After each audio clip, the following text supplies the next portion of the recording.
Date है आज 17 फरवरी 2021। तो आज के करंट अफेयर के टॉपिक देखते हैं कौन से इंपॉर्टेंट है, उसके बाद हम क्वेश्चन करेंगे। क्वेश्चन हम लास्ट में ही करेंगे रोज की तरह, जो कुछ करंट अफेयर पे और कुछ स्टैटिक पोर्शन पे बेस्ड होंगे।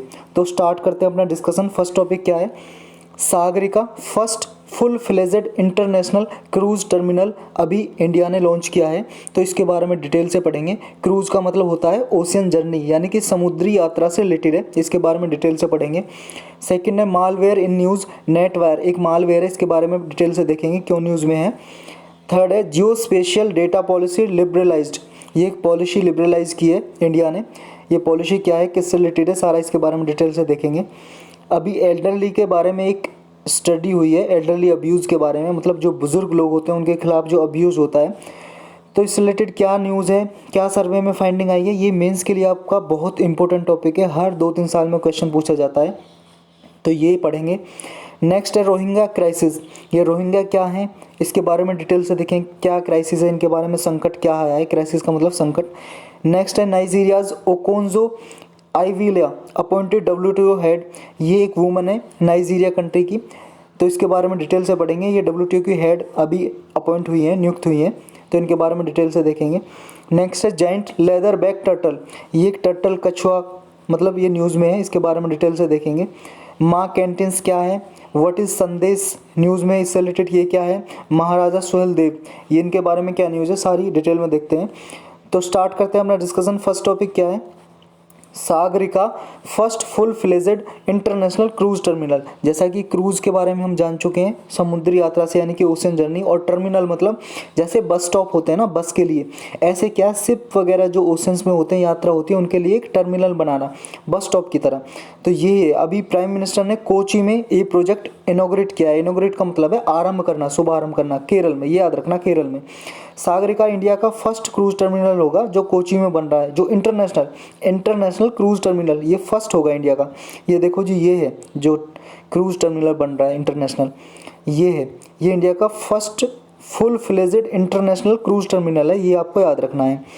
इसके साथ साथ क्या है, एक मरीन इंजीनियरिंग ट्रेनिंग इंस्टीट्यूट भी इनॉग्रेट किया है, आरंभ किया है, एक इंजीनियरिंग इंस्टीट्यूट, ट्रेनिंग इंस्टीट्यूट। इसमें क्या है, इसमें ट्रेनिंग दी जाएगी जी मरीन इंजीनियरिंग के लिए, स्टडी किया जाएगा। मरीन का मतलब है जी जहाँ पे मरीन आ जाए, इसे कुछ लोग मैरीन भी बोलते हैं, मरीन भी बोलते हैं। तो जहाँ पे ये वर्ड आ जाए, मतलब ओशियन से रिलेटेड बात कुछ हो रही है, समुद्र से रिलेटेड कुछ बात हो रही है, समुद्र से संबंधित रिलेटेड कुछ बात हो रही है, तो उससे क्या है, उसके लिए क्या है, ट्रेनिंग स्टडी की जाएगी उससे रिलेटेड। एक साउथ कोल बर्थ इसके अंडर बनाया गया है। इसमें क्या है कि जिससे लॉजिस्टिक कॉस्ट क्या है, रिड्यूस हो जाएगी, कम हो जाएगी, ब्रिंग डाउन, कम हो जाएगी। और लॉजिस्टिक का क्या मतलब है जी, जैसे सामान को क्या है, जैसे सामान होता है ना जो आके शिप से वगैरह से, या कोई भी लगेज वगैरह होता है, ये कार्गो जो होता है सामान को ही बोलते हैं। कार्गो कैपेसिटी इंप्रूव होगी और उससे क्या है, लॉजिस्टिक कॉस्ट होती है जो ट्रांसपोर्टेशन की, से एक जगह से दूसरी जगह ले जाना, तो ये जो कॉस्ट आती है, इसमें जो खर्चा आता है वो कम हो जाएगा इसकी वजह से। नेक्स्ट क्या है, नेक्स्ट इसमें एक प्रोजेक्ट है जी प्रोपिलीन डेरिवेटिव पेट्रोकेमिकल प्रोजेक्ट, ये इसके अंदर इनॉग्रेट किया है। और एक मेन इंपॉर्टेंट है जी रोरो वेसल्स, ये क्या होते हैं, रोरो का मतलब है जी roll on and roll off, roll on and roll off, ये क्या होते हैं।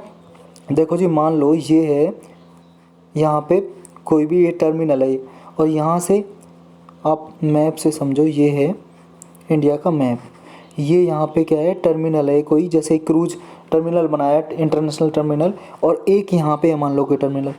अब क्या है, जैसे यहाँ पे कोई शिप में सामान लेके जाना है यहाँ से यहाँ तक, तो ये शिप है, समझ लो ये शिप है, जहाज़ है पानी का। यहाँ पे क्या है, इस जगह से लेके जाना, तो यहाँ पे सामान कोई ले जाना है, सामान इस पे रखा जाएगा, और रखने के बाद ये शिप में जाएगा, और फिर यहाँ से सामान उतरेगा और फिर यहाँ पे जाएगा, और फिर मान लो यहाँ पे कोई किसी कंट्री में, मतलब किसी और स्टेट में लेके जाना, मान लो दिल्ली तक लेके जाना है, तो दिल्ली में फिर वो मान लो ट्रक वगैरह में किसी भी व्हीकल में लोड होगा और उसे लेके जाएंगे आगे। तो ये सिंपली होता है, लेकिन इस प्रोसेस से बचने के लिए roll on roll of service होती है। इसमें क्या होता है, जो ट्रक है, ये ट्रक को ही पूरा इस शिप में चढ़ा दिया जाएगा, सामान इस ट्रक में भरा हुआ है, ये ट्रक है, इस ट्रक में सामान है जी, इस ट्रक में सामान है, और इस लगेज को, पूरे सामान है जो कार्गो को, इस शिप में रख दिया जाएगा ट्रक समेत, ट्रक इसमें चढ़ जाएगा, और ट्रक ही यहाँ पे दूसरी जगह जाएगा मुंबई में, वो उतर जाएगा और ये ट्रक फिर आगे दिल्ली तक चला जाएगा। तो इससे फ़ायदा क्या है, देखो जी, जो सामान को लोड करने का, फिर अनलोड करने का, यहाँ पे उतारने का, फिर दोबारा रखने का ट्रक में, तो ये जो टाइम है और जो ये लेबर लगता है, लेबर कॉस्ट, ये कम हो जाती है। तो इसमें ये भी, इसलिए भी ये फ़ायदा होगा। तो यही था इसमें सागरिका के बारे में। चलते हैं नेक्स्ट पे। नेक्स्ट है मालवेयर इन न्यूज़। ये नेटवायर अभी न्यूज़ में था, क्यों था, एक बॉम्बे हाई कोर्ट ने क्या है, एक आदमी है उसके अगेंस्ट क्या है, स्टे लगा दिया उसके इम्प्रिजनमेंट पे। वो अभी क्या है, कैद था, प्रिजन में था, मतलब जेल में था। किससे related, Bhima Koregaon violence case हुआ था जी। भीमा कोरेगांव बैटल के बारे में मैंने एक लेक्चर बनाया हुआ है, नहीं देखा तो आप देख सकते हो। करंट विद जीएस पे क्लिक करोगे, वहाँ पे प्लेलिस्ट आएगी, प्लेलिस्ट में जाओ, अदर इंपॉर्टेंट टॉपिक वहाँ पे आपको मिल जाएगा, या हिस्ट्री की एक प्लेलिस्ट बनी होगी, वहाँ पे मिल जाएगा, सिर्फ 2 से 3 मिनट का। तो डिटेल में देखने वाला, ये बहुत बार न्यूज़ में रहती है, पूछी जा सकती है। तो ये एक इससे रिलेटेड ही वायलेंस था, केस था, उससे रिलेटेड एक केस था आदमी के विरुद्ध अगेंस्ट, तो उसको स्टे लगा दिया हाईकोर्ट ने, इसलिए न्यूज़ में था। अब इश्यू था क्या, प्रॉब्लम था कि, मतलब इशू क्या था, प्रॉब्लम देखो जी, एक मिस्टर विल्सन नाम के एक आदमी है, उन्होंने क्या, एक कंपनी थी आर्सेनल कंसल्टिंग, जिसको हायर किया था।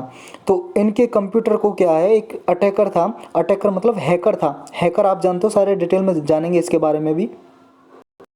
तो विल्सन नाम के आदमी के कंप्यूटर को 22 मंथ्स तक, 22 महीने तक कंट्रोल करके रखा था इस अटैकर ने, मतलब हैकर ने। हैक जी, HACK, हैक का मतलब होता है जी डेटा चोरी करना। डेटा क्या होता है, डेटा जैसे आपके फ़ोन में इमेज है या कंप्यूटर में इमेज है, कोई आपका फ़ोटो है, वीडियो है, ये सारा डेटा है, PDF फाइल है, डॉक्यूमेंट्स है, कोई भी, ये सारा डेटा है। तो एक हैकर मतलब हैक मीने चोरी करना, और हैकर चोरी करने वाला, डेटा को स्टील करने वाला, चोरी करने वाला। तो ये है जी, इससे रिलेटेड ये न्यूज़ थी। अब हमारे लिए ये बिल्कुल भी इंपॉर्टेंट नहीं है, सारी चीज़ हमने पढ़ी, हमारे लिए इंपॉर्टेंट है ये नेटवायर क्या है।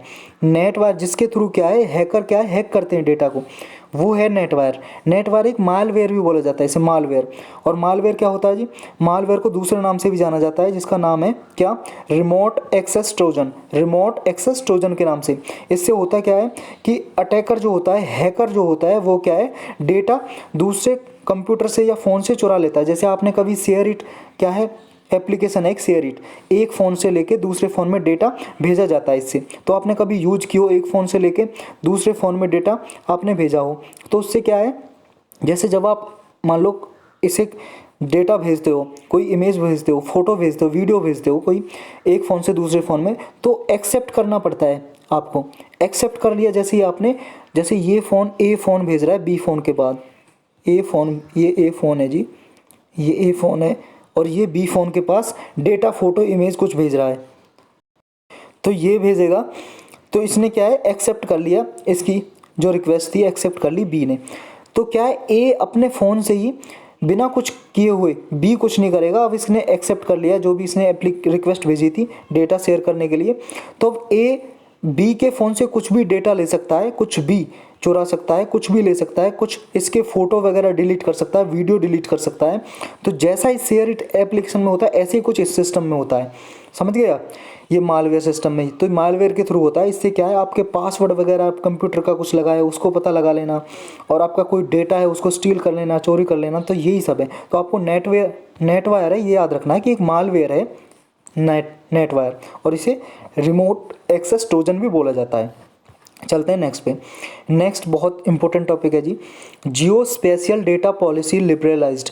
ये जियो का मतलब होता है जी अर्थ, अर्थ से रिलेटेड, यानी कि पृथ्वी, और स्पेशल का मतलब है रीजन, रीजन या एरिया या क्षेत्र, रीजन, एरिया या क्षेत्र, स्पेशल। और डेटा, अभी हमने पढ़ा डेटा क्या होता है, पॉलिसी। ये जियो स्पेशल डेटा है, तो अर्थ से रिलेटेड, अर्थ के रीजन से रिलेटेड डेटा होगा। अर्थ पे जो भी चीज़ें, रोड है अर्थ पे, या फिर कोई मिनरल्स है, या पेड़ पौधे हैं, फॉरेस्ट है, किसी रिलेटेड मैपिंग करना, अर्थ पे कुछ भी मैप तैयार करना, कौन सा स्टेट किस जगह पे, नॉर्थ साउथ में कौन सी जगह है, ये सारा इसमें जियो स्पेशल डेटा। तो ये एक पॉलिसी है गवर्नमेंट की, उसको लिबरलाइज कर दिया, मतलब कि उदार कर दिया, जो स्ट्रिक्ट थी वीक बना दिया, थोड़ा कमज़ोर कर दिया है। कैसे कि ministry of science and technology थी, उसने क्या है, गाइडलाइंस, नई गाइडलाइंस रिलीज़ की हैं जियो स्पेशल सेक्टर के लिए। वो क्या गाइडलाइंस है कि इसमें क्या है, जितने भी जो जियो स्पेशल डेटा है उसको क्या है डीरेगुलेट कर दिया है कि अब कोई भी कंपनी कोई भी मैपिंग वगैरह तैयार कर सकती है बिना गवर्नमेंट के अप्रूवल के। इस गाइडलाइंस में है क्या, देखो अब क्या है, पहले क्या होता था कि सर्वे के लिए कुछ मैपिंग करना होता था या कोई एप्लीकेशन बनानी होती थी, बिल्डिंग एप्लीकेशन, उसके लिए प्रायर अप्रूवल लेनी पड़ती थी। प्रायर अप्रूवल का मतलब है जी पहले से अनुमति लेनी पड़ती थी गवर्नमेंट की, कि मान लो किसी को ये किसी जगह का, हमारे इंडिया में किसी जगह का मैपिंग तैयार करनी है, डेटा तैयार करना है और अपनी साइट पर डालना है, तो इसके लिए गवर्नमेंट से परमिशन लेनी पड़ती थी। लेकिन अब क्या है, परमिशन नहीं लेनी पड़ेगी। तो ये इसमें थोड़ा लिबरलाइज किया है गवर्नमेंट ने। अब इसके थ्रू क्या है, जितनी भी इंडियन एंटिटीज़ होंगी, इंडियन फर्म कंपनीज होंगी, वो क्या है, उन्हें कोई भी नो प्रायर अप्रूवल लेने की ज़रूरत है, मतलब कोई भी अनुमति लेने की ज़रूरत नहीं है, परमिशन लेने की ज़रूरत नहीं है गवर्नमेंट से। वो क्या है, बिना परमिशन लिए कोई जियो स्पेशियल डेटा क्रिएट कर सकती हैं, बना सकती हैं, जियो स्पेशियल डेटा सर्विसेज दे सकती हैं, इंक्लूडिंग मैप, कोई भी मैप बना सकती हैं। अब इसके बेनिफिट क्या होंगे, इसके फ़ायदे क्या होंगे जी, इससे ये डीरेगुलेशन क्या है, इससे फ़ायदे ये होने वाले हैं जी, ये क्या है, जो इनोवेशन होता है इस सेक्टर में जियो स्पेशियल डेटा में, उसको बूस्ट करेगा, मतलब रिसर्च वगैरह को, खोज वगैरह को बढ़ावा देगा, प्रमोट करेगा। इससे क्या, दोनों पब्लिक और प्राइवेट एंटिटीज़ होती हैं उनके लिए एक लेवल प्लेइंग फील्ड क्रिएट हो जाएगी, मतलब दोनों पब्लिक, चाहे गवर्नमेंट की एजेंसी है कोई या प्राइवेट एजेंसी है, दोनों मैपिंग वगैरह तैयार कर सकती हैं।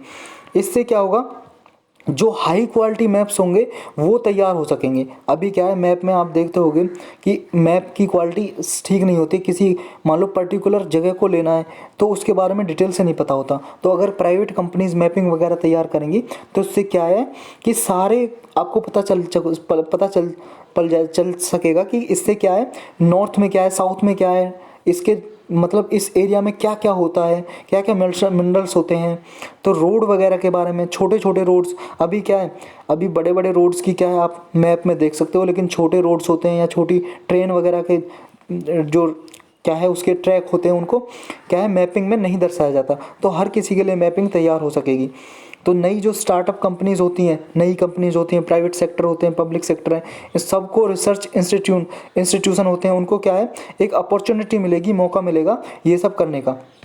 और इससे फ़ायदा क्या होंगे, इससे जी जनरेट एम्प्लॉयमेंट, मतलब कि रोज़गार पैदा होंगे, और क्या है इकोनॉमिक ग्रोथ एक्सेलरेट होगी, इकोनॉमिक ग्रोथ होगी, उन्नति होगी, एक आर्थिक उन्नति।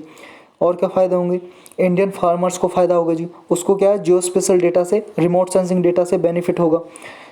और क्या होगा, ये डीरेगुलेशन से क्या है, जो परमिशन है वो जो स्क्रूटनी करती है, जांच करती है गवर्नमेंट, वो नहीं करेगी और परमिशन लेने की ज़रूरत नहीं होगी, ये फ़ायदे होंगे।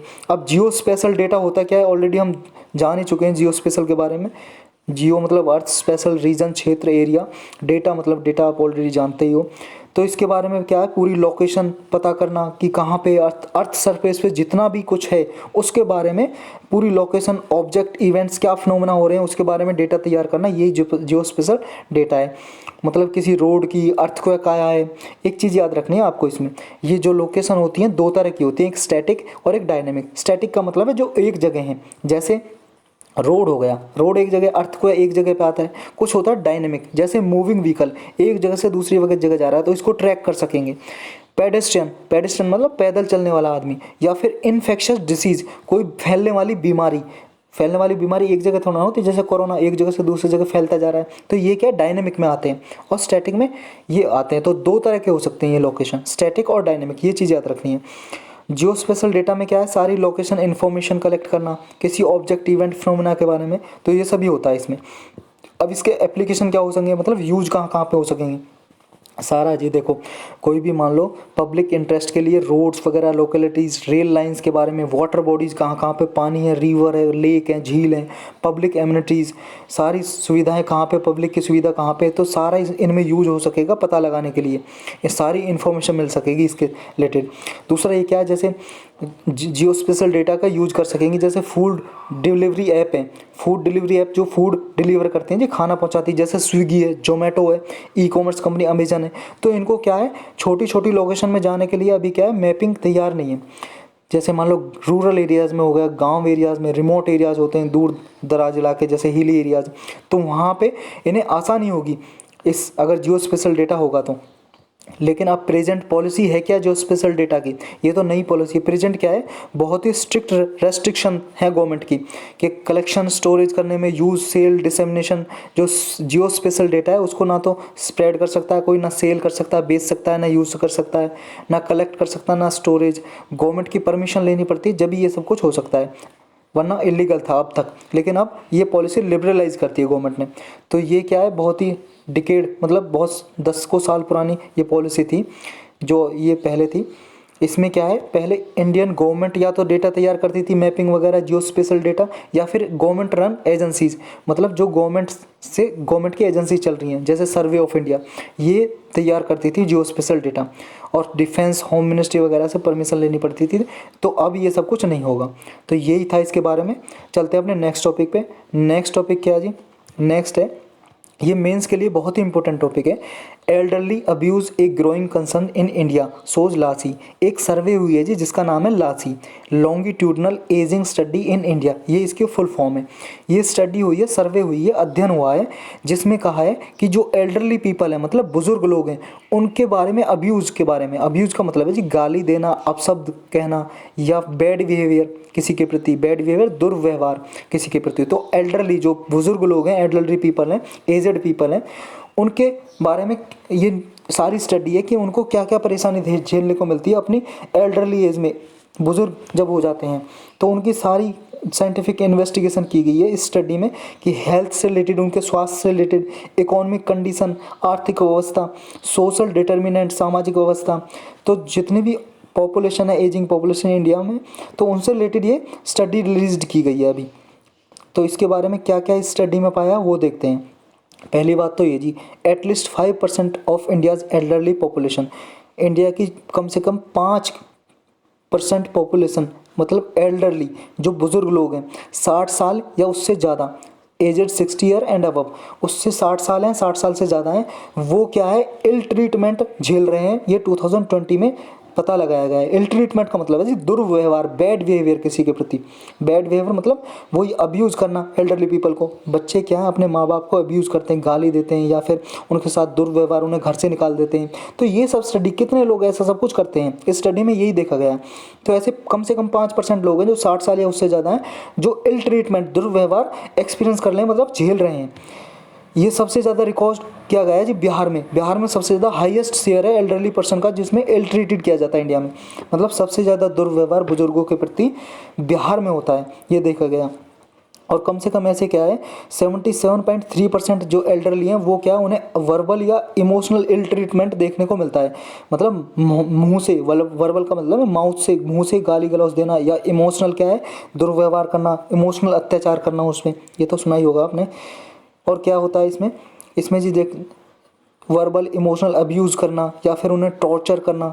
टॉर्चर का मतलब है जी अत्याचार करना, सौरो दुख देना, फियर डराना, या परवर्स इमोशनल डिस्कम्फर्ट, ये सारे क्या है, उनसे रिलेटेड जितना भी इल ट्रीटमेंट होता है ये सब कुछ उसमें किया जाता है इनके साथ, बुजुर्गों के साथ। इसमें और क्या है जी, उन्हें फिजिकल इल ट्रीटमेंट देखने को भी मिलता है जी। कोई मतलब कोई जैसे बच्चा होता है, बुजुर्गों को मारते भी तो है ना, मारते पीटते हैं, तो फिजिकल इल ट्रीटमेंट में आ गया। ये सबसे ज़्यादा कहाँ पे होता है, ये highest in Arunachal Pradesh and Uttar Pradesh. जो बुजुर्गों को मारा पीटा जाता है सबसे ज़्यादा अरुणाचल प्रदेश और उत्तर प्रदेश में, यूपी में होता है। एल्डरली जी क्या है, ये इन्हें उत्तराखंड में हाईएस्ट देखने को मिलता है, वर्बल और इमोशनल इल ट्रीटमेंट, मतलब इमोशनल अत्याचार जो होता है ना, ये सबसे ज़्यादा उत्तराखंड में होता है। और फिजिकल कहाँ पे देखा था, अरुणाचल प्रदेश और उत्तर प्रदेश में। अब एल्डरली अब्यूज़ है क्या, ये ऑलरेडी हम जान चुके हैं, और इसके रीज़न क्या है। देखो, एल्डरली अब्यूज़ यही है कि इंटरनेशनल प्रॉब्लम है, पूरे हमारे इंडिया में ही प्रॉब्लम नहीं है, पूरे अंतर्राष्ट्रीय हर कंट्री में प्रॉब्लम है ये, डिफरेंट कंट्रीज़ में। जो क्या है, ह्यूमन राइट का वॉयलेशन होता है। जो एल्डरली पीपल होते हैं, बुजुर्ग पीपल, उनके मानव अधिकार है, उनका उल्लंघन होता है, और उनकी हेल्थ और इमोशनल प्रॉब्लम से रिलेटेड है ये। और अब्यूज़ को क्या है, क्लासीफाई किया गया ये इन कैटेगरी में, फिजिकल, सेक्सुअल, साइकोलॉजिकल, फाइनेंशियल, इस कैटेगरी में। अब जो एल्डरली पीपल में भी सबसे ज़्यादा मैन में होता है या वुमन में, सबसे ज़्यादा वुमन को इल ट्रीटमेंट देखने को मिलता है जी। दुर्व्यवहार सबसे ज़्यादा वुमन के साथ होता है, महिलाओं के साथ, और वो भी रूरल एरियाज़ में, जो ग्रामीण क्षेत्र हैं उसमें महिलाओं के साथ सबसे ज़्यादा इल ट्रीटमेंट होता है।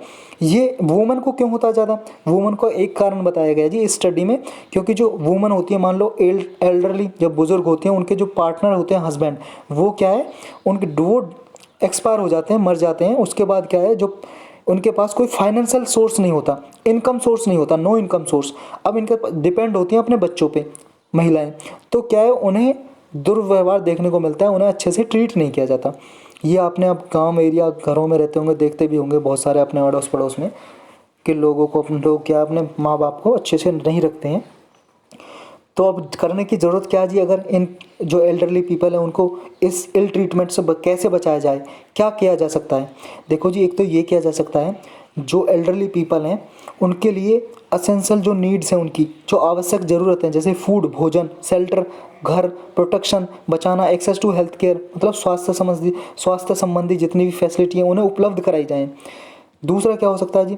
Good quality health care system बनाए जाएँ ताकि वो अपना इलाज वगैरह फ्री में करा सकें। रिहेबिलिटेशन किया जाए उनका, मतलब जैसे एल्डरली के पास किसी के प्रति क्या है, इल ट्रीटमेंट हो रहा है, कहीं पे दुर्व्यवहार, तो उनको वहाँ से निकाला जाए, शेल्टर हाउस बनाया जाए उनके लिए, और गवर्नमेंट क्या है, उन्हें रिहेबिलिटेट करे। तो ये हो सकता है। और those who are unable to generate an adequate income, मतलब जो क्या है, पैसे वगैरह नहीं कमाते, अपने जो बुज़ुर्ग हो जाते हैं अपने एल्डरली एज में, तो उनके लिए एक फैसिलिटी तैयार की जाए ताकि वो कुछ इनकम जनरेट कर सकें, कुछ पैसा कमा सकें, ऐसी व्यवस्था बनाई जाए।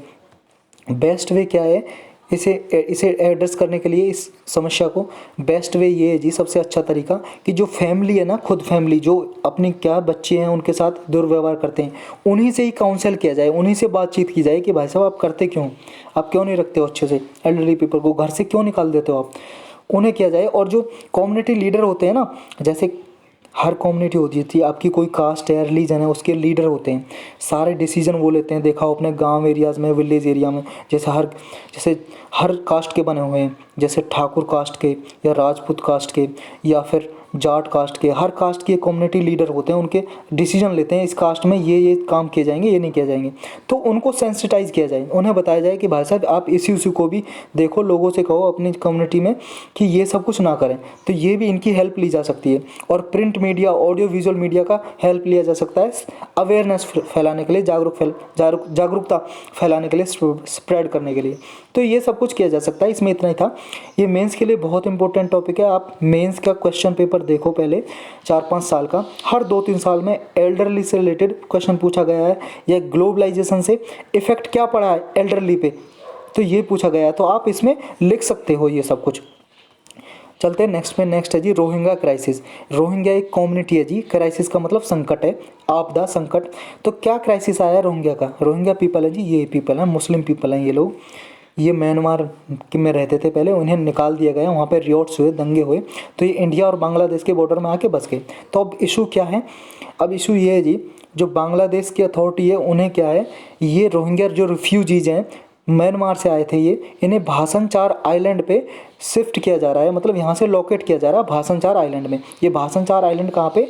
ये बे ऑफ बंगाल में, बंगाल की खाड़ी में, ये बांग्लादेश का ही पार्ट है। तो इन्हें शिफ्ट किया जा रहा है इसलिए। अब भाषणचार आइलैंड में शिफ्ट किया जा रहा है, इशू क्या है फिर? भाषणचार आइलैंड में इशू कम से कम 1 लाख लोगों को, यहाँ 10 लाख, मतलब 1 मिलियन का मतलब है जी, 10 लाख रोहिंग्या लोग रहते हैं, और 1 लाख लोगों को शिफ्ट कर दिया गया भाषणचार आइलैंड पे। अब प्रॉब्लम क्या है? प्रॉब्लम देखेंगे उससे पहले भाषणचार आइलैंड देखते हैं कहाँ पे। ये देखो जी, ये है अपना इंडिया इधर, और ये बांग्लादेश है जी, ये इंडिया का ही पार्ट है, यहाँ पे दिखाई दे रहा है आपको, ये इंडिया का पार्ट है, ये इधर म्यांमार है, ये म्यांमार है, तो ये बांग्लादेश है, बांग्लादेश के यहाँ पे ये है जी, ये दिखाई दे रहा है ना रेड, ये है भाषणचार आइलैंड। ये भाषणचार आइलैंड आप देख सकते हो, जूम करके दिखाया गया। यहाँ पे देखो ऐसे सेटलमेंट बनाए जा रहे हैं, इनके लिए घर वगैरह बनाए हैं, यहाँ पे इन्हें शिफ्ट किया जा रहा है। अब प्रॉब्लम क्या है? बांग्लादेश तो अच्छा काम कर रही है, शिफ्ट कर रही है इन्हें, कि इन्हें घर दे रही है। म्यांमार ने तो इन्हें निकाल दिया। फिर प्रॉब्लम क्या है? प्रॉब्लम ये है जी, जो भाषणचार आइलैंड है ना, ये भाषणचार आइलैंड अभी कभी 20 ईयर्स पहले ही ये बना है, 20 साल पहले ही। और आइलैंड आपको पता है जैसे ओशियन से चारों ओर घिरा है पानी से, और एक ज़मीन हो गई, ये चारों ओर पानी से घिरा, ये आइलैंड है। ये अभी 20 साल पहले ही लगभग बना है। और कैसे? यहाँ पे रिवर्स के द्वारा, ओशंस के द्वारा मिट्टी जमा होती गई और ये आइलैंड बन गया, या फिर गवर्नमेंट ने यहाँ पे मिट्टी वगैरह डाली, सॉइल डाली, और ये ओशन सरफेस से अबव हो गया। ये ओशियंस है जी, इससे ऊपर उठ गया ज़मीन और यहाँ पे बसाया गया। अब प्रॉब्लम ये है, मान लो सुनामी आए, कोई फ्लड आए, बाढ़ आ जाए या साइक्लोन आ जाए, तो ये लोग डूब सकते हैं, ये आइलैंड डूब सकता है। प्रॉब्लम ये है कि बांग्लादेश ने एक तरह से इनके लिए कोई सिक्योरिटी प्रोवाइड नहीं की। अगर मान लो कोई अच्छा डेंजर सा साइक्लोन आ गया, चक्रवात आ गया, तो ये लोग डूब जाएंगे। फ्लड आ गई तो इनको डूबने का खतरा है आइलैंड का। तो ये प्रॉब्लम है। जो ह्यूमन एक्टिविस्ट हैं, ये प्रॉब्लम ह्यूमन राइट के एक्टिविस्ट हैं, वो ये क्रिटिसाइज़ कर रहे हैं इस डिसीजन को, बांग्लादेश को, कि उन्हें कह रहे हैं कि किसी और जगह पे इन लोगों को जगह दी जाए। लेकिन गवर्नमेंट कह रही है कि रिफ्यूजीज को वॉलंटरली शिफ्ट किया जा रहा है, अपनी मर्जी से शिफ्ट किया जा रहा है, उन्हें ज़बरदस्ती नहीं कहा जा रहा कि आप शिफ्ट होना चाहते हो तो वहाँ पर रह सकते हो भाषा संचार में।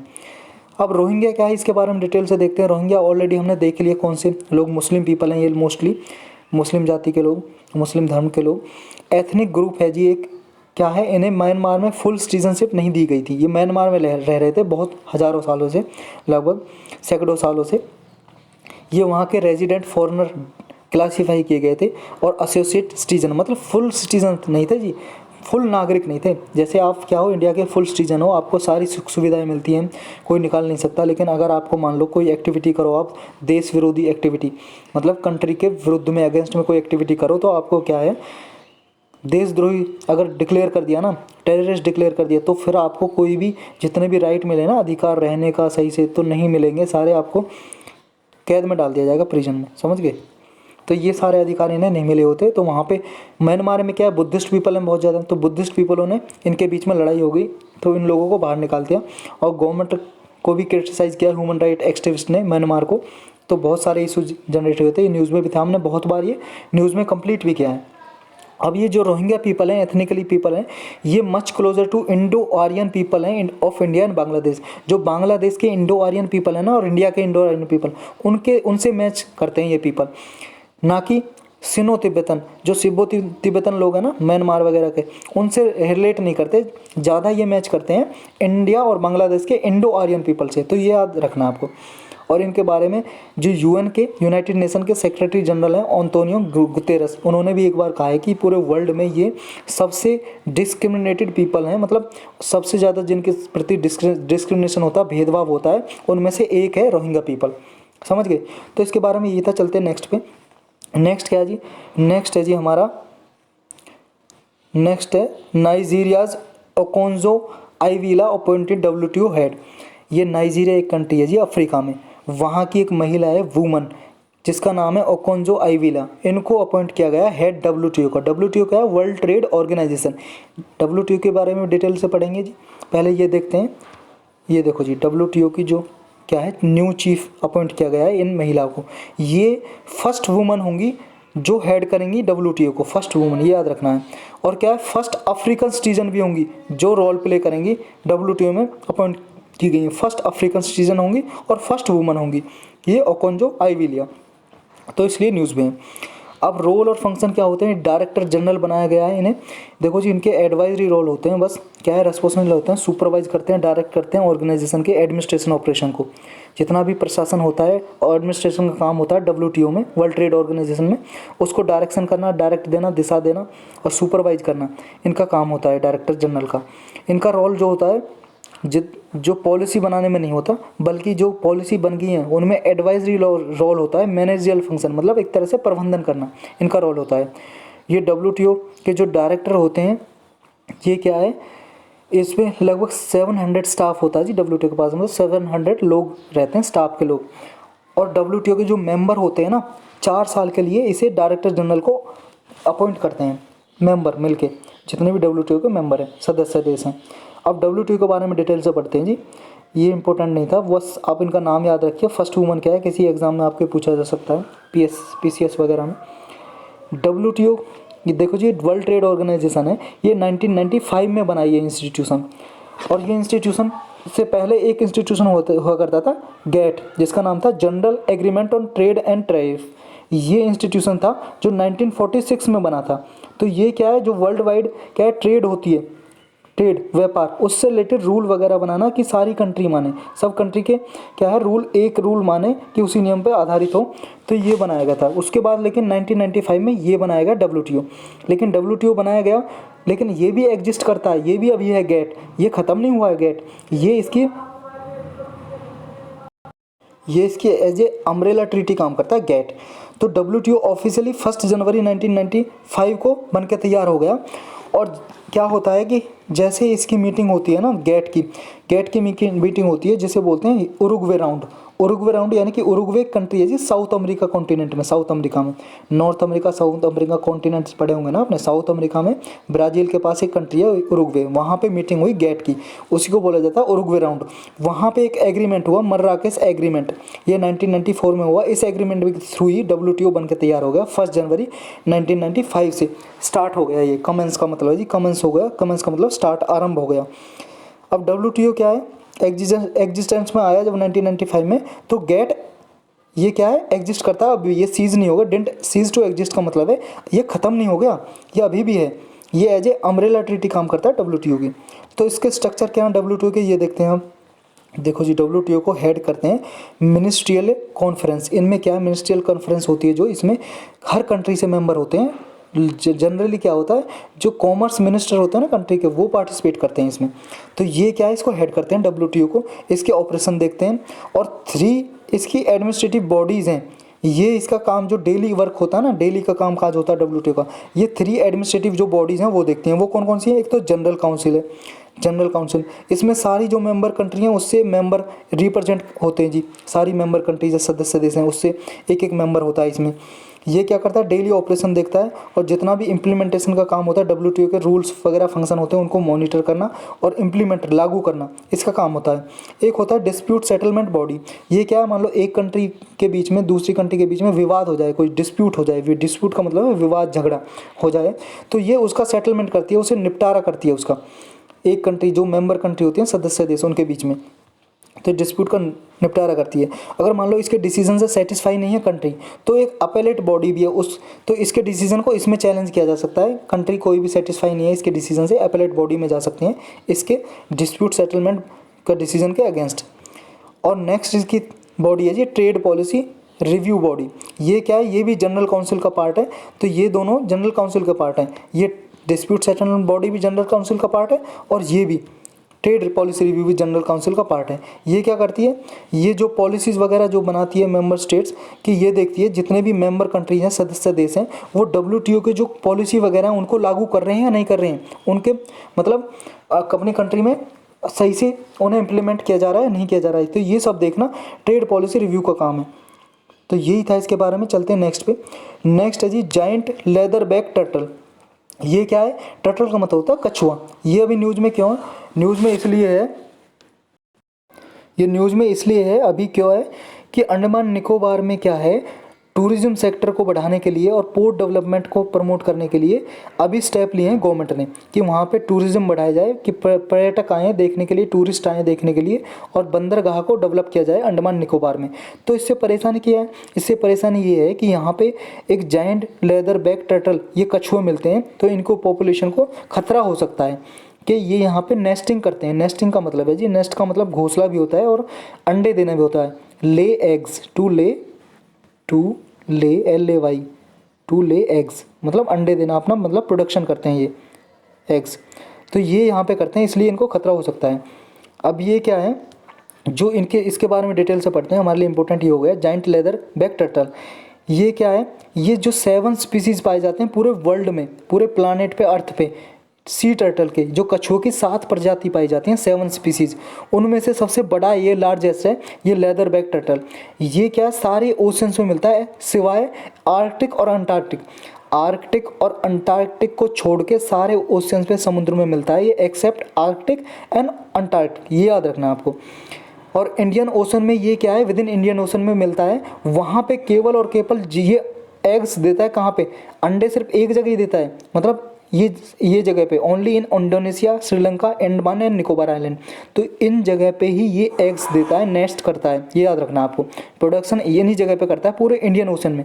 और इंडियन ओशन आपको पता है अफ्रीका की बहुत सारी कंट्रियों पे लगा है, पाकिस्तान पे भी टच करता है। तो यहाँ पे ये क्या है, नेस्ट नहीं करता, एग नहीं देता, ये बस इन्हीं जगह पर देता है, इंडोनेशिया, श्रीलंका, अंडमान निकोबार। तो इसको जो वाइल्ड लाइफ प्रोटेक्शन एक्ट है हमारा 1972 का इंडिया का, उसमें शेड्यूल 1 कैटेगरी में लिखा गया है, यानी कि ये हाईएस्ट प्रोटेक्शन दी गई है, बहुत ज़्यादा प्रोटेक्शन। हमने इसके बारे में बहुत डिटेल में पढ़ा हुआ है, कई बार न्यूज़ में आया है ये। तो ये बहुत ही इंपॉर्टेंट एक्ट है 1972 का। कई बार तो पीसीएस वगैरह में ये पूछ लेते हैं वाइल्ड लाइफ प्रोटेक्शन एक्ट कब पास हुआ था, 1972, ये याद रखना है। इसकी लिस्ट है, लिस्ट 1 2 3 4 6 ऐसे ही उसको बोला जाता है शेड्यूल 1 2 3 4 6। शेड्यूल 1 में जो होता है कैटेगरी में उसको बहुत हाईएस्ट प्रोटेक्शन दी जाती है, मतलब उसकी संरक्षा बहुत अच्छे से की जाती है, तो ये याद रखना है आपको। अब इसके देखो ये मैप से समझते हैं आप, ये जी इस कुछ टर्टल, ये जैसे लॉगर हेड टर्टल है, ये ग्रीन सी टर्टल है, ये हॉक सी टर्टल है, और ये हमारा leatherback turtle. Pen change कर लेते हैं, ये लेदर बैक टर्टल और ये ओलाइव रेड टर्टल। तो इसके बारे में देखो यहाँ पे आप पॉज करके देख सकते हो, यहाँ पे IUCN के लिस्ट में इसका स्टेटस क्या है। ये जो पहले दिया गया है, इसका जो पहले दिया गया ना, ये येलो टाइप की ये पॉइंट, ये IUCN का स्टेटस है, और लास्ट में दिया गया जो रेड, ये यहाँ पे साइट्स का स्टेटस है। जैसे इसमें देखो ये जो ये लेदर बैक टर्टल के बारे में देखते हैं, ये यहाँ पे दिया गया है, ये देखो जी, पहले इसका ये येलो है और फिर रेड है। येलो का मतलब ये IUCN की स्टेटस है जो वल्नरेबल स्टेटस में है, और साइट्स की जो लिस्ट है अपेंडिक्स 1 2 3 उसमें ये अपेंडिक्स 1 में है, मतलब हाईएस्ट प्रोटेक्शन है इसमें, लेकिन वल्नरेबल है ये, मतलब इसकी पॉपुलेशन अच्छी खासी है। तो IUCN क्या है, साइट्स क्या है, इसके बारे में एक लेक्चर बना हुआ है, आप इसमें डिस्क्रिप्शन में खोल के जहाँ पे लिखा हुआ है ना डेली करंट अफेयर, वहाँ पे जहाँ पे 17 फरवरी लिखा है उस पर क्लिक करोगे तो डिस्क्रिप्शन खुल जाएगा, वहाँ पे लिंक दी हुई है IUCN और साइट्स के लेक्चर, सिर्फ 2 से 3 मिनट का आप देख सकते हो, पता लग जाएगा ये क्या है। तो चलते हैं नेक्स्ट पेज ही अपना, इसके बारे में इतना ही था, पॉज करके आप देख सकते हो इनका स्टेटस क्या क्या है सारे टर्टल का। नेक्स्ट है जी माँ कैंटीन। आपने अम्मा कैंटीन का नाम तो सुना ही होगा, ये तमिलनाडु में है। तमिलनाडु में क्या है, जो गरीब लोग हैं उनको कम पैसे में भोजन दिया जाता है, तो ये भी उसी ऐसा ही है Maa canteen. West Bengal chief minister ने ममता बनर्जी ने स्टार्ट किया है ये माँ कैंटीन। इसमें क्या है, जो गरीब लोग हैं उनको 5 रुपये में खाना दिया जाएगा, बस यही है इसके बारे में। संदेश, ये आपके लिए इम्पोर्टेंट है, जो लोग व्हाट्सअप यूज़ करते हैं ना, व्हाट्सअप के अब इंडिया ने अपना व्हाट्सएप बना दिया है जिसका नाम है संदेश। ये नेशनल इन्फॉर्मेटिक्स सेंटर है, उसने डेवलप किया है इंस्टेंट मैसेजिंग प्लेटफॉर्म, व्हाट्सअप की तरह काम करेगा ये। इसमें क्या है, व्हाट्सअप में तो सिर्फ मोबाइल नंबर से आप अकाउंट बना सकते हो, लेकिन इसमें क्या है, संदेश में इसमें मोबाइल नंबर से भी और ईमेल आईडी होती है उससे भी अकाउंट बनाया जा सकता है आपका। ये देखो जी संदेश ऐप, आप प्ले स्टोर पे जाइए और डाउनलोड कर सकते हैं संदेश ऐप, ये जी संदेश ऐप। इसमें लेकिन एक लिमिटेशन है, एक कमी है, क्या कि आप मान लो आपका अकाउंट बना हुआ व्हाट्सअप पे, आप एक नंबर से दूसरे नंबर चेंज कर सकते हो, आपका अकाउंट सेम रहेगा, नंबर चेंज कर सकते हो, लेकिन इसमें नंबर चेंज नहीं कर सकते। अगर आपको अकाउंट बनाना, दूसरे नंबर से अकाउंट बनाना, तो दूसरे तरीके से दोबारा बनाना पड़ेगा अकाउंट, ईमेल आईडी से या फ़ोन नंबर से, तो दोबारा चेंज करना पड़ेगा आपको, ये बस इसमें लिमिटेशन है। चलते हैं जी नेक्स्ट पे। नेक्स्ट है जी महाराजा सुहेलदेव, अभी न्यूज़ में है, ये देखो महाराजा सुहेलदेव है, आप देख सकते हो। ये न्यूज़ में क्यों है, ये न्यूज़ में इसलिए है जी, अभी प्राइम मिनिस्टर ने एक क्या है, महाराजा सुहेलदेव मेमोरियल बनाने के लिए अभी नींव रखी है, फाउंडेशन स्टोन का मतलब है नींव रखी है, और डेवलपमेंट वर्क चित्तौड़ा लेक है, चित्तौड़ा लेक, ये उत्तर प्रदेश की बहराइच डिस्ट्रिक्ट में है, बहराइच डिस्ट्रिक्ट या बहराइच डिस्ट्रिक्ट है जी, BAHRAICH, बहराइच डिस्ट्रिक्ट में है उत्तर प्रदेश की। तो इसको डेवलप करने के लिए अभी नींव रखी है, फाउंडेशन स्टोन रखा है, तो इसलिए ये न्यूज़ में है। अब ये चित्तौड़ा लेक है ना, इसको अष्टवर्क भी बोला जाता है, ये देखो जी ASHTWARK,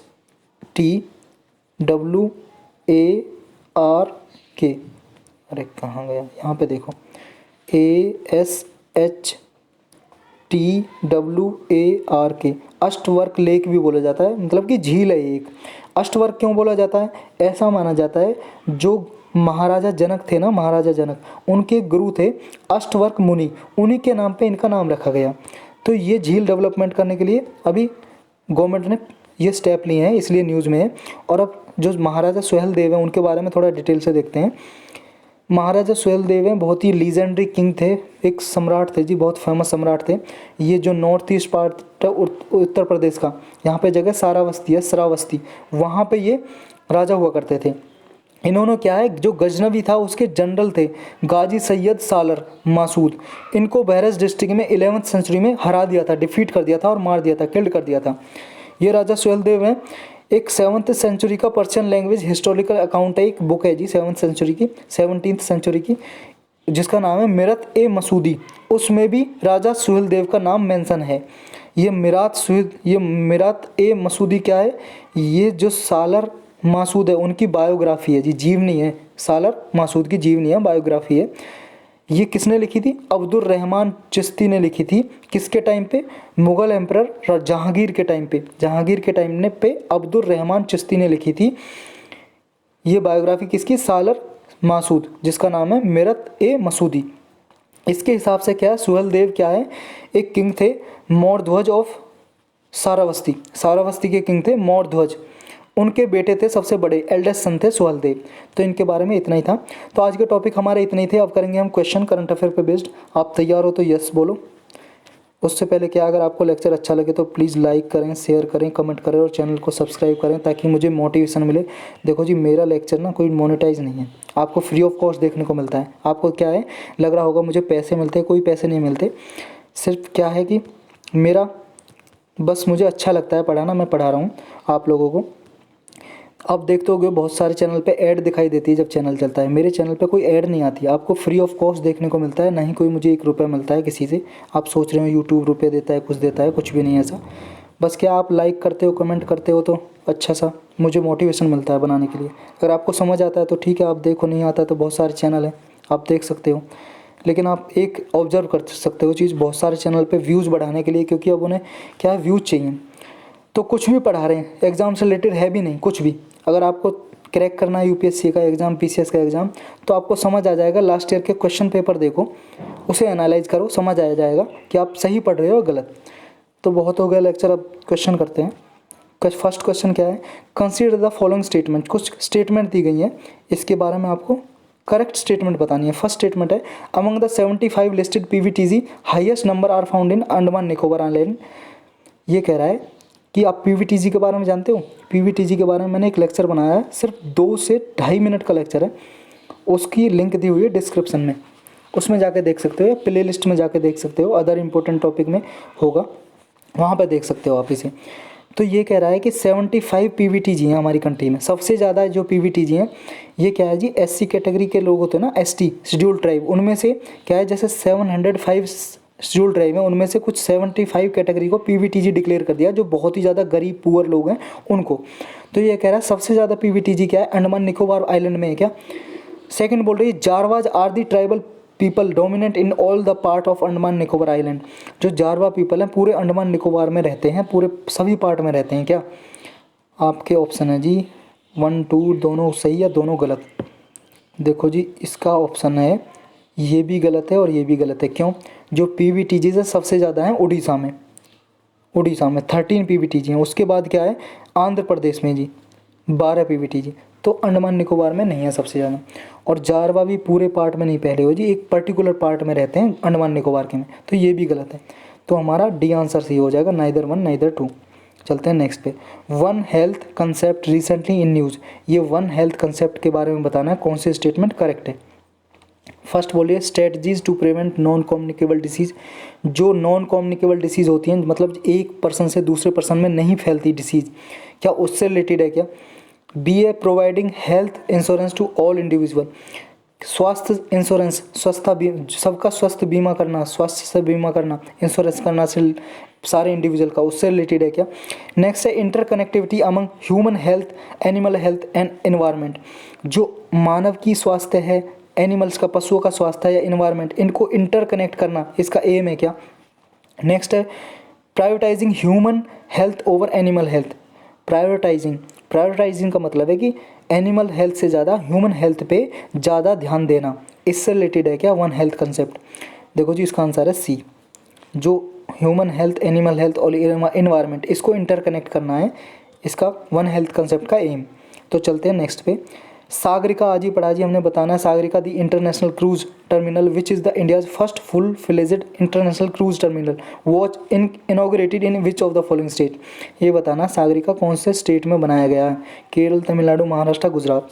जी हाँ, बिल्कुल सही ए आंसर है जी इसका, केरल में बनाया गया है, केरल में। चलते हैं नेक्स्ट है जी डिब्रू सिकोवा नेशनल पार्क कहाँ पे सिचुएटेड है, लोकेटेड है, ये बताना है आपको। मेघालय, मणिपुर, त्रिपुरा या असम में। ये जी असम में है, डी आपने पढ़ा होगा।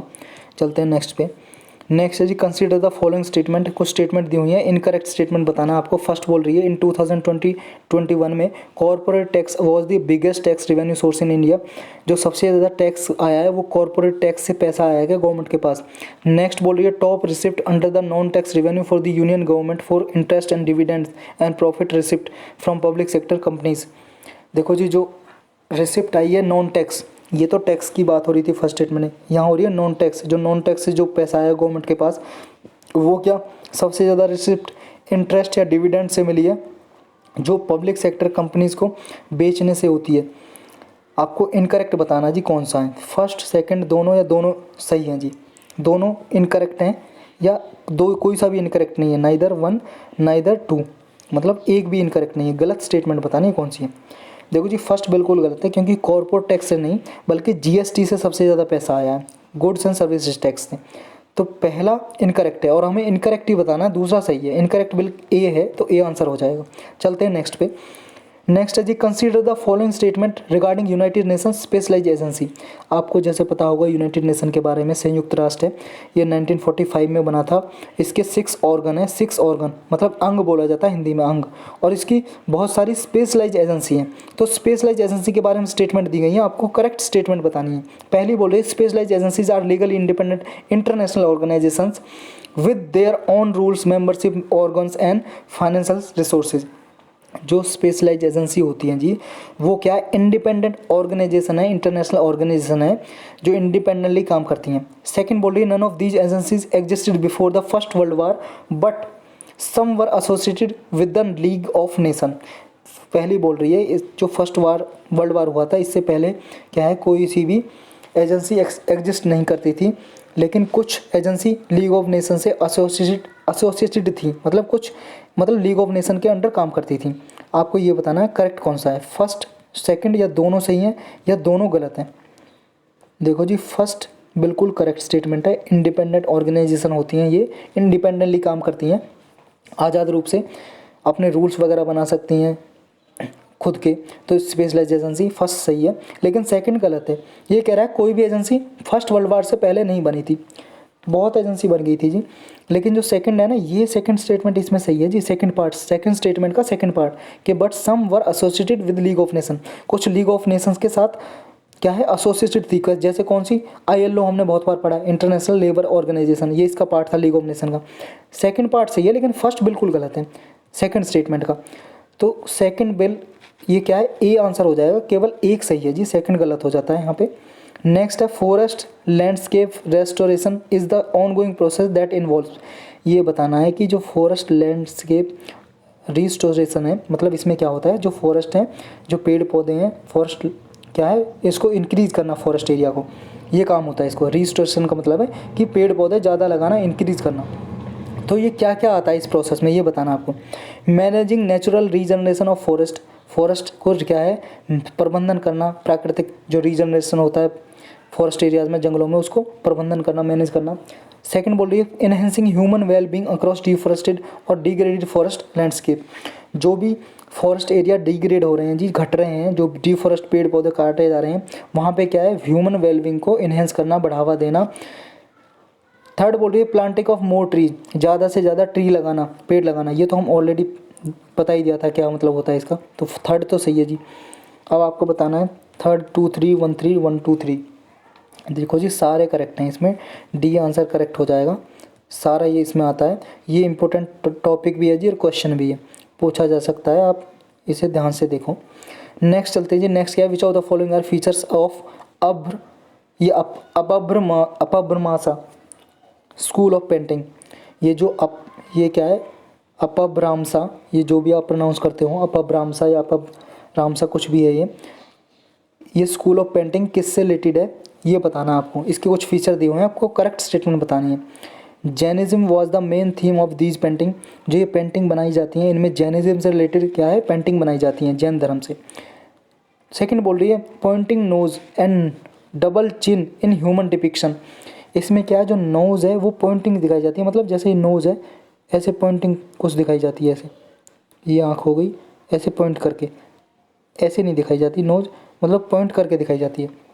या फिर ऐसे पॉइंट बना दिया इसका पॉइंट, ये आँख बना दी, ये नोज बना दी, ये पॉइंट सा, तो ऐसे कुछ करके दिखाया जाता है। डबल चिन, जो आपकी जो ठोडी होती है ना, ठोडी, वो डबल चिन दिखाई जाती है ह्यूमन डिपिक्शन में।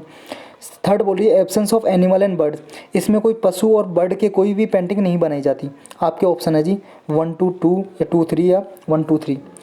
देखो जी थर्ड बिल्कुल गलत है, यहाँ इसमें एनिमल्स बर्ड्स के पिक्चर भी बनाए जाते हैं, तो जहाँ जहाँ पे थर्ड काट दो। फर्स्ट बिल्कुल सही है, ये जैनिज्म से, फर्स्ट भी बिल्कुल सही नहीं है जी, फर्स्ट बिल्कुल सही है क्योंकि हाँ जैनिज्म है ना, ये अपभ्रमांसा जैनिज्म से रिलेटेड है, तो ए आंसर करेक्ट हो जाएगा। देखो जी हर साल यूपीएससी के क्वेश्चन में, जब पीसीएस का क्वेश्चन हो किसी का भी, जैनिज्म और बुद्धिज्म से एक एक क्वेश्चन जरूर आता है, तो आप इनसे रिलेटेड जितनी भी इन्फॉर्मेशन है जहाँ से भी कलेक्ट हो सके आप इसे कलेक्ट करो। नेक्स्ट है जी which of the following is are the main styles of in Hindustani music. हमारे कंट्री में दो स्टाइल के म्यूजिक होते हैं, एक हिंदुस्तानी और एक कार्नेटिक, जिसे द्रविड़ भी बोलते हैं, कार्नेटिक म्यूजिक स्टाइल, कार्नेटिक। ये कार्नेटिक साउथ इंडिया में परफॉर्म होता है और हिंदुस्तानी नॉर्थ इंडिया में, समझ गए। तो आपको बताना है इसमें से कौन से मेन स्टाइल हैं। फर्स्ट है ध्रुपद, तराना, ख्याल, टप्पा। तो ये हिंदुस्तानी म्यूजिक के पार्ट हैं क्या नहीं है, स्टाइल हैं क्या नहीं है, आपको ये बताना है। आपके ऑप्शन है 1 3 2 4, 1 2 3 या 1 2 3 4। देखो जी चारों इसके पार्ट हैं, स्टाइल है, हिंदुस्तानी म्यूजिक के स्टाइल है, तो डी आंसर करेक्ट हो जाएगा। या आप देख सकते हो यहाँ पे 10 मेन स्टाइल हैं इसके, 10 मेन स्टाइल हैं हिंदुस्तानी म्यूजिक के। ध्रुपद, धमार, होरी, ख्याल, टप्पा, चतुरंग, राग सागर, तराना, सरगम और ठुमरी, ये इसके मेन स्टाइल है हिंदुस्तानी म्यूजिक में जो इसमें गाए जाते हैं। तो आज के लेक्चर में सिर्फ इतना ही था। Thanks for watching. कल मिलते हैं जी, कल के लिए वेट करो।